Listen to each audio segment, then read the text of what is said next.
میں یہ کہہ رہا تھا کہ دیکھو اللہ نے مسلمانوں کی علامتیں بیان کی ہیں، جن میں ایک بہت بڑی علامت ایگریمنٹ کی خلاف ورزی، بولو نہیں، معاہدے نہیں توڑتے. صحابہ کے واقعات ہیں، ہمارے نبی کے واقعات ہیں، کیسے کیسے اپنی زبان کو پورا کیا. صلح حدیبیہ میں دیکھ لیں آپ، معاہدہ ہوا، سارے ان کی مرضی کے معاہدے ہو گئے، لیکن جب ہو گئے تو ہو گئے. ایک معاہدہ یہ ہوا کہ ادھر سے جو مسلمان ہو کر ادھر آئے گا آپ اس کو واپس حوالے کر دیں گے غیر مسلموں کے، آپ اس کو پناہ نہیں دیں گے. اب یہ بظاہر یہ تو بہت مسلمانوں کے خلاف معاہدہ ہے، لیکن آپ صلی اللہ علیہ وسلم نے کیا کہ چلو کوئی بات نہیں، ابھی ان لوگوں کو بچاؤ، جنگ بندی کرو کسی طرح سے، جو ہوگا اپنی ذمہ داری پر ہو مسلمان. اس سے ہمیں یہ بھی پتہ چلتا ہے نبی صلی اللہ علیہ وسلم نے کتنی بصیرت سے کام لیا ہے. ہمارے ہاں ہر کام جذبات سے کرنا چاہتے ہیں، بس ایک دن میں سب کچھ ہو جائے، ایسا نہیں ہوتا بھائی. آپ صلی اللہ علیہ وسلم چاہتے تھے کہ جنگ کیا ہو، بولو نا، بند ہو، جنگ نہ ہو، ہمیں موقع ملے کچھ دعوت کا، اور دوسرے قبیلوں سے جنگ کا موقع ملے جنہوں نے ہمیں تنگ کر کے رکھا ہوا ہے. تو اگر یہ نہیں مان رہے، معاہدے پہ آمادہ نہیں ہے، تو کوئی بات نہیں، ان کی شرطوں پہ مان لو، اس میں نقصان کم ہے، اور اگر معاہدہ نہیں ہوا تو نقصان زیادہ ہے. تو یہ پوری زندگی میں انسان کو نا اس طرح سے زندگی گزارنی چاہیے، پوری زندگی انہی اصولوں پہ. فقہ کا قاعدہ ہے یتحمل الضرر الخفی لاجل دفع الضرر الجلی، ہمیشہ بڑے نقصان سے بچنے کے لیے چھوٹا نقصان برداشت کیا جائے گا. اب جب ایسی پالیسی بناتے ہیں لوگ تو لوگ کہتے ہیں یار اس میں تو نقصان ہے، اور یہ نہیں دیکھ رہے ہوتے کہ نہیں کرو گے تو بڑا نقصان ہے، لیکن نہیں، بس اس کو دیکھ رہے ہوتے ہیں یہ تو نقصان ہے، یہ تو نقصان ہے، یہ تو یہ کیا ہو رہا ہے، یہ کیا ہو رہا ہے. تو بھائی یہ نہیں ہوتا تو یہ ہوتا. ڈاکٹروں سے بھی لوگ لڑتے ہیں، آپ نے یہ دوا کھلائی، اس کا تو مجھے یہ ہو رہا ہے، اس کا تو مجھے یہ نقصان. ڈاکٹر کہے گا بھائی یہ سائیڈ افیکٹ ہیں، نہیں کھلاتے تو پھر اس سے بڑے مسائل ہوتے. تو کسی کو بھی نہیں معاف کرتے لوگ. تو نبی صلی اللہ علیہ وسلم نے ایگریمنٹ کیا، حضرت ابو جندل رضی اللہ، ابھی ایگریمنٹ پہ سائن نہیں ہوئے، زبانی ایگریمنٹ ہو گیا، سگنیچر نہیں ہوئے، مہر نہیں لگی ہے، زبانی ہو گیا. اسلام زبانی ایگریمنٹ کو مانتا ہے نا. ریٹن کا تو مطلب یہ ہوتا ہے کہ کل ثبوت رہے، ہم دکھا سکیں. اصل تو کیا ہے، نکاح بھی زبان سے ہوتا ہے. تبھی جیسے میں نکاح پڑھاتا ہوں نا، حالانکہ نکاح نامہ بھی بنا نہیں ہوتا، تو دولہا ٹینشن میں ہوتا ہے، مفتی صاحب تو نکاح پڑھا کے نکل لیے، اور خالی کاغذ پہ مفتی صاحب نے دستخط کر دیے، یہ کیا ہو گیا. تو تسلی رکھیں، جب زبانی نکاح ہو گیا تو نکاح ہو گیا. وہ تو پھر بندہ رکھا ہوا ہے ہم نے، وہ آپ سے سائن لے لے گا. میرے سائن وہ پہلے لے چکا ہوتا ہے. کوئی اب بیوی رجسٹر کروانی ہے آپ کے نام، بس یہ رہ گیا. مالک آپ بن گئے، ڈیلیوری بھی ہو جائے گی انشاءاللہ، رجسٹریشن رہ گئی ہے، وہ ڈاکومنٹ میں چلتی رہے گی، اتنا ٹینشن لینے کا نہیں ہے. اور اگر آپ کہیں بیگم کا ارادہ بدل گیا، یار ابھی کاغذ میں تو ہوا نہیں تھا، ڈاکومنٹ جیسے گاڑی کوئی بیچتا ہے نا، اور ڈاکومنٹ ابھی دیے نہیں اور پیسے لے کے بھاگ گیا، تو آپ کو یہ خطرہ ہو کہ یار مفتی صاحب تو نکاح پڑھا کے نکل لیے، ڈاکومنٹ تو بنے نہیں. اگر لڑکی والے کل مکر گئے تو پہلی بات آپ کا کون سا پیسہ خرچ ہوا ہے اس کے اوپر. وہ تو گاڑی کے پیسے لے کے بندہ بھاگ جائے تو بھاگ جائے، یہاں تو آپ نے کیا دھیلا بھی خرچ نہیں ہوا آپ کا. دوسری بات یہ ہے کہ ہم بیٹھے ہوئے ہیں بطور گواہ کے، جہاں بلائیں گے ہم گواہی دیں گے. بھائی اس کا نکاح ہم نے خود پڑھایا ہے، تو گواہوں کو بھی تو اسلام بھی مانتا ہے، حکومت بھی مانتی ہے، تو اس لیے زیادہ ٹینشن لینے کی ضرورت نہیں ہے. تو ہم بتا دیں گے بھائی ایسا نہیں ہے.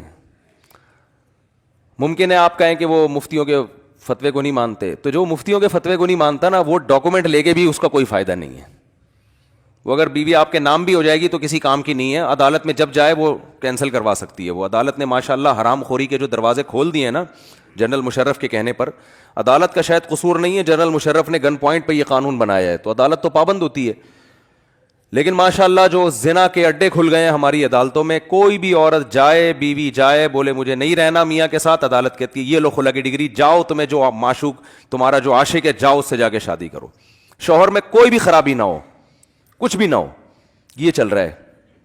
تو اس لیے یہ بیگم شیگم اپنے نام کرانے کی ٹینشن نہ لیا کریں. نام ہو کے بھی 2 منٹ میں چاہے گی اپنا یہاں سے نام ہٹوا کے وسیم بھائی کا نام ڈال دے گی، ٹھیک ہے نا، جو اچھا لگ رہا ہے بھائی یہ والا زیادہ اچھا لگ رہا ہے، یہ والا ڈال دو، تو چل جاتا ہے. یہ عدالتوں نے یہ حرام خوری ماشاءاللہ طبیعت سے ہو گئی ہے اب یہ، اور خاموش بھی ہیں لوگ، اس پہ آواز نہیں اٹھا رہے اس کے خلاف.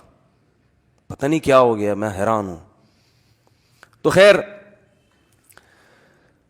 کیا یار, بات کہاں سے کہاں چلی جاتی جی. تو میں یہ عرض کر رہا تھا, یہ جو کیونکہ معاہدے اور جھوٹ والا عنصر بہت اہم ہے نا, تو اس لیے تھوڑا سا اس کو میں زیادہ ہائی لائٹ کر رہا ہوں. تو نبی صلی اللہ علیہ وسلم نے معاہدہ کیا, ابھی اس پہ دستخط نہیں ہوئے ہیں.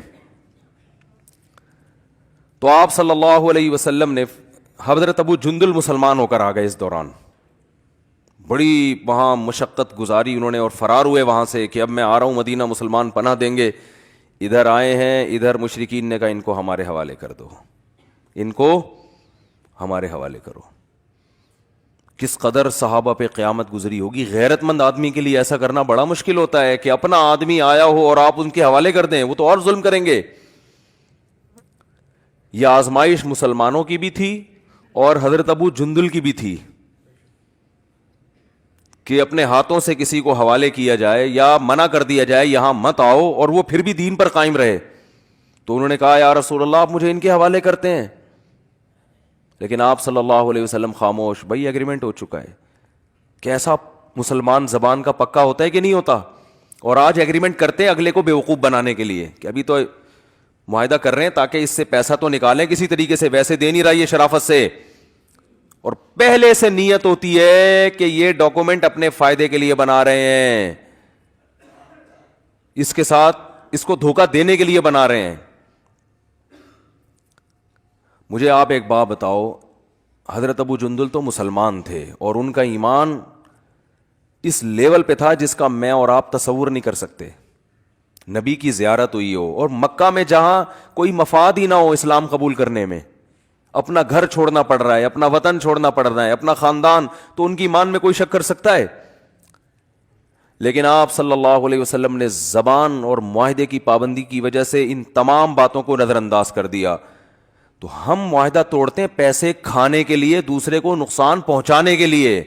ہمارے پیش نظر اسلام نہیں ہوتا. تو بتائے کہ جب اسلام بھی ہے تو بھی معاہدہ نہیں توڑنا, تو دوسرے کو بے وقوف بنانے کے لیے, دوسرے کا مال کھانے کے لیے معاہدہ توڑنا کہاں سے جائز ہو گیا؟ آج جو معاہدے توڑے جا رہے ہیں نا, اس میں کسی کو فائدہ نہیں پہنچایا جا رہا. دیکھو نبی صلی اللہ علیہ وسلم نقل کفر نباشت, اگر معاہدہ توڑ دیتے تو حضرت ابو جندل کو فائدہ ہوتا نا اس کا کہ بھئی مجھے پناہ مل گئی. اس کے باوجود بھی آپ نے معاہدہ نہیں توڑا, فائدہ کی کے باوجود نہیں توڑا. تو اسلام بتا رہے کہ کسی کا فائدہ بھی ہو تو آپ ایگریمنٹ نہیں توڑ سکتے. تو آپ کسی کو نقصان پہنچانے کے لیے کہاں سے ایگریمنٹ توڑ سکتے ہو بھائی؟ یہ کہاں سے جائز ہے؟ تو حضرت ابو جندل کو جب واپس کیا, ان کے حوالے کر دیا, وہ تین بندے آئے کہ انہوں نے کہا کہ لے جاؤ ان کو, وہ گرفتار کر کے لے گئے. حضرت ابو جندل تھے ہوشیار, ایک تو ایمان پکا تھا, انہوں نے کہا نبی جو کر رہے ہیں اپنے لحاظ سے صحیح کر رہے ہیں. ایمان مضبوط تھا, نہ مرتد ہوئے نہ اسلام سے پھرے. انہوں نے کہا کہ مشرکین کے بارے میں سوچا کہ نبی کا معاہدہ ہے نا تم سے, میرا تو کوئی معاہدہ نہیں ہے, دل میں سوچا. پھر ایک چال چلی, وہ جو ایک بندہ کھڑا ہوا تھا, 2 تھے یا 3 تھے مجھے بھی یاد نہیں, ان سے کہا کہ یار تمہاری تلوار بڑی خوبصورت ہے. اس نے کہا ہاں, اور مکھن لگانا شروع کیا.